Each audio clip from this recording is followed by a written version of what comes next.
ஒரு கோவிட் டைமில் அவர் அந்த ஸ்கிரிப்ட் சொன்னார்.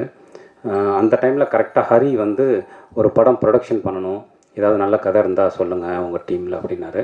ஸோ 2 பேரையும் நான் மீட் பண்ண வச்சேன். அது பண்ணிட்டு தான் நான் பண்ணது. ஸோ என்னை ப்ரொடியூசர் அப்படின்லாம் சொன்னார். இல்லை ஹரி தான் பணம் போட்டிருக்கான், அவர் சிந்தனையை போட்டிருக்காரு. ஸோ இது அவங்க படம். பட் நான் வந்து இப்படி ஒரு நல்ல படம் வர்றதுக்கு மாரல் சப்போர்ட்டாக இருக்கணும் அப்படிங்கிறதுனால ப்ரெசென்ட் பண்ணியிருக்கேன். அவ்வளோதான் இதில் என்னோடய பங்கு.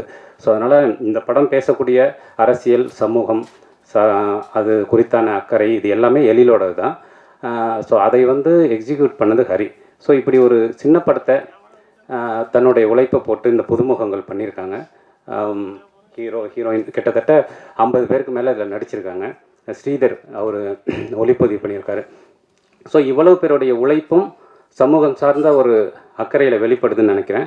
அதுக்கு வந்து எப்போவுமே புது திறமையாளர்களுக்கு நிச்சயமாக நீங்கள் சப்போர்ட்டாக இருப்பீங்க. அப்படி இந்த படத்துக்கும் உங்கள் சப்போர்ட்டை கொடுக்கணும்னு வேண்டிக்கிறேன். Thank you very much. ஹாய், எல்லாருக்கும் வணக்கம். என் பேர் சங்கீதா. இதுதான் என்னோடய ஃபர்ஸ்ட் ஃபிலிம். ஸோ நீங்கள் எல்லாருமே எங்களை நல்லா வரவேற்பீங்க, எங்களோட கஷ்டத்தை புரிஞ்சுக்கிட்டு எங்களோட ஆக்டிங்கை அப்ரிஷியேட் பண்ணுவீங்க நம்புகிறோம். ஸோ படம் பார்த்துருப்பீங்க, உங்கள் எல்லாருக்கும் தேவிக்கு பிடிச்சிருக்குன்னு நான் மனசார நம்புகிறேன்.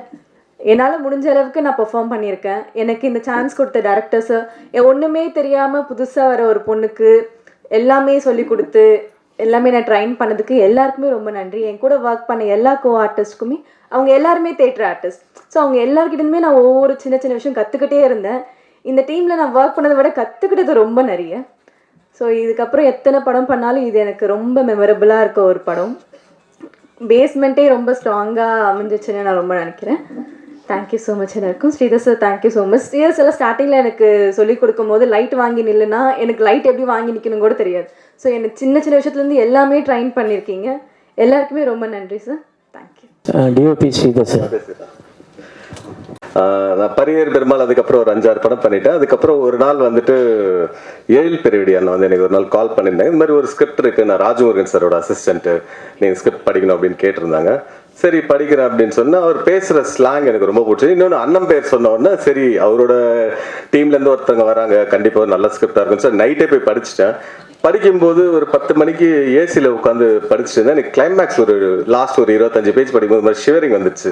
வீட்டில் வந்து கேட்டாங்க என்ன ஆச்சு அப்படின்னோன்னா, எனக்கு இந்த கிளைமேக்ஸ் ரொம்ப ஹாண்டிங்காக இருக்குது அப்படின்னும் போது அந்த ஒரு ஒரு எவ்வளோன்னு ஒரு 100-150 ஸ்கிரிப்டை படிச்சிருப்போம். ஆனால் ஒரு ஸ்கிரிப்டை நம்மளை ஹாண்ட் பண்ணுது, நம்மளுக்கு அந்த மாதிரி ஒரு தாக்கத்தை கிரியேட் பண்ணுதுன்றது வந்து முதல் முறையாக எனக்கு நடக்குது. அது இது இப்படி ஒரு படம் கண்டிப்பாக பண்ணணும் அப்படின்னு சொல்லிட்டு அப்பயே டிசைட் பண்ணிட்டோம். அதுக்கப்புறம் ட்ராவல் பண்ணும்போது அவர் கூட இந்த படம் வந்து ஒரு பட்ஜெட் படமாக இருக்கும். அதுக்கு முன்னாடி கொஞ்சம் பெரிய படங்கள் நல்ல பட்ஜெட்டில் ஒரு படம் பண்ணிட்டேன். ஒரு ரொம்ப சின்ன பட்ஜெட்டில் தான் பண்ண போகிறோம் அப்படின்னு சொன்னாங்க. சரி அதுக்கப்புறம் கண்டிப்பாக பண்ணலாம் அப்படின்ட்டு ட்ராவல் அந்த இதெல்லாம் போயிட்டு இருந்தது.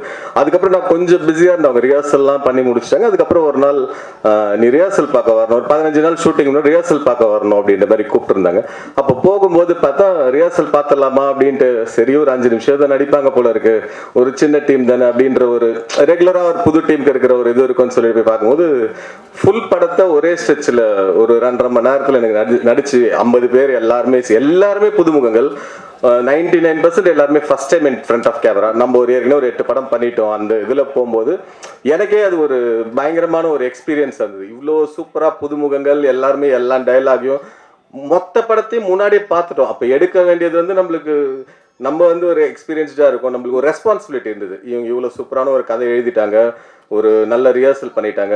அந்த ரெஸ்பான்சிபிலிட்டியோட தான் இந்த படம் ஷூட் பண்ணோம். ரொம்ப ஒரு லிமிட்டடான பட்ஜெட்டில் குறைந்த நாட்களில் பண்ண படம் தான். ஆனால் எல்லாருமே அவங்களோட டெடிகேஷன் இந்த படம் பண்ணி முடிச்ச உடனே ரொம்ப ஒரு திருப்தி வந்தது. நம்ம சினிமாக்காக எதனா பண்ணணும்னா இந்த படம் கண்டிப்பாக பண்ணணும் அப்படின்ற திருப்தி வந்து எனக்கு இருந்தது. இந்த படம் வந்து இந்த நடிகர்களுக்கு தான் சமர்ப்பணம். ஏன்னா அவங்களோட உழைப்பும் டெடிகேஷன் அதெல்லாம் இல்லைன்னா இப்படி ஒரு படம் கண்டிப்பாக பண்ணியிருக்கேன். ஏன்னா மெயின் ஸ்ட்ரீமில் நம்ம ப்ரொஃபஷனலாக கமர்ஷியல் சினிமா பண்ணுறோம், கேரவன்ஸ் அதெல்லாம் வச்சு நிறைய படம் பண்ணுவோம். ஆனால் இப்படி ஒரு வாழ்வியல், இப்படி ஒரு பிரச்சனை, அந்த படத்தை வந்து பண்ணுறதுக்கு வந்து நடிகர்களோட ஒத்துழைப்பு இல்லாமல் கண்டிப்பாக பண்ண முடியாது.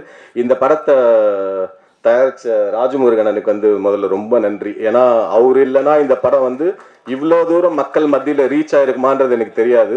அதுக்காக அவருக்கு இப்படி ஒரு டீம் வந்து எல்லாருமே அமையறது காரணம் அவர் தான். கண்டிப்பாக ஒரு ஸ்பைனாக இருந்து எங்கள் எல்லாரையும் வழிநடத்தினா இருக்கட்டும், எல்லாருமே ஒரு கண்ட்ரோல்டாக ஒர்க் பண்ணோம். அப்புறம் எழில் பெரியவடியான் எனக்கு ரொம்ப நன்றி. ஏன்னா நான் நிறைய கமர்ஷியல் படம்லாம் பண்ணிட்டே இருந்தது. ஒரு சில டைம் நம்ம பேர் நின்றுட்டே இருக்கணும், திரும்ப நம்ம பேர் யாராச்சும் சொல்லணும்னு ஒரு ஆசை வரும்போது இப்படி ஒரு ஸ்கிரிப்ட் வந்து இந்த ஆப்பர்ச்சுனிட்டியை கண்டிப்பாக மிஸ் பண்ணக்கூடாதுன்னு நினச்சேன். இப்படி ஒரு ஸ்கிரிப்டை எழுதி அதில் இப்படி ஒரு டீம் ஆர்கனைஸ் பண்ணி நீங்கள் படம் பண்ணது ரொம்ப நன்றி. சாண்டோலான் ரொம்ப சூப்பரான ஒரு மியூசிக் கொடுத்துருந்தார் இந்த படத்துக்கு. படம் ஷூட்டிங் போகிறதுக்கு முன்னாடியே ஒரு 5 சாங் கொடுத்துட்டாரு எங்களுக்கு. அதெல்லாம் ரொம்ப ஒரு சூப்பராக இருந்தது. அண்ட் ஹரி, புகழ் மகேந்திரன், இந்த படத்தில் நடிச்ச அத்தனை ஆர்டிஸ்ட், காஸ்டிங் டைரக்டர்ஸ், அறிவு அண்ட் சுகுமார் ட்ரெயினர், எல்லாருக்குமே ரொம்ப நன்றி. உங்களோட சப்போர்ட் இல்லைனா நல்லா பண்ணியிருக்க முடியாது. கண்டிப்பாக ஃபைட் மாஸ்டர் பற்றி சொல்லி ஆகணும். அவரோட எல்லா ஃபைட்ஸுமே ரொம்ப லைவாக இருக்கணும் அப்படின்ற போது சினிமாட்டிக்காலாம் கட்ஸ் இருக்கக்கூடாது. பாறை மேலே ஒரு ஃபைட் பண்ணியிருப்பாரு, அது ரொம்ப டஃப்பாக இருந்தது, ஆனால் ரொம்ப நல்லா பண்ணியிருந்தாரு. அதே மாதிரி கிளைமேக்ஸ் ஃபைட் வந்து சினிமாட்டிக் ஷார்ட்ஸ் இல்லாமல் ஒரிஜினல் இன்சிடென்ட்டை பேஸ் பண்ணி எடுக்கும்போது அந்த லைவ் எங்கேயுமே மிஸ் பண்ணிடக்கூடாதுன்றதுல வந்து நானும் டைரக்டர் தெளிவாக இருந்தோம். அதே மாதிரி புதுசாக டீமுக்குள்ளே வந்தாலும் அவரும் வந்து அதை புரிஞ்சுக்கிட்டு ரொம்ப சூப்பராக ஒரு பெரிய ஒர்க் பண்ணியிருக்காரு. எடிட்டர் பற்றி சொல்லி என் கூட 2வது படம் பண்ணுறாரு. அவர் ரொம்ப சின்ன பையனாக இருந்தாலும் இந்த படத்தில் இருக்கிற பாலிடிக்ஸ், சென்சிபிலிட்டி எல்லாத்தையும் புரிஞ்சுக்கிட்டு ஒரு ரொம்ப நல்ல ஒர்க் ஒன்று பண்ணியிருக்காரு. So I thank the team, entirely the technical team. பத்திரிகை நண்பர்கள் எல்லாருமே ஒரு நல்ல படத்துக்கு எப்பவுமே நீங்கள் சப்போர்ட் பண்ணியிருக்கீங்க. உங்களோட சப்போர்ட்டும் நீங்கள் தான் இந்த டீமை வந்து வழி நடத்தி இந்த படத்தை வந்து மக்கள் மத்தியில் கொண்டு போய் சேர்க்கணும். கண்டிப்பாக அதுக்கான உழைப்பை நாங்கள் கொடுத்துருக்கோம்னு நினைக்கிறேன். அட்வான்ஸாக அவங்க எல்லாருக்கும் தேங்க்யூ சொல்லிக்கிறேன். Thank you so much. And Sangeetha நரி, எனக்கு இந்த பொண்ணு நடிக்கும் போதே பயங்கர ஆர்வமாக இருந்தது. ஆடிஷன் பண்ணும்போதே ரொம்ப நல்லா நடிச்சிருந்தாங்க. உங்களோட you have done a phenomenal job. Thank you all. யாராச்சும் விட்டு தான் மன்னிச்சுங்க. பத்திரிகை நண்பர்கள் ஒன்ஸ் மோர் நன்றி. தேங்க்யூ.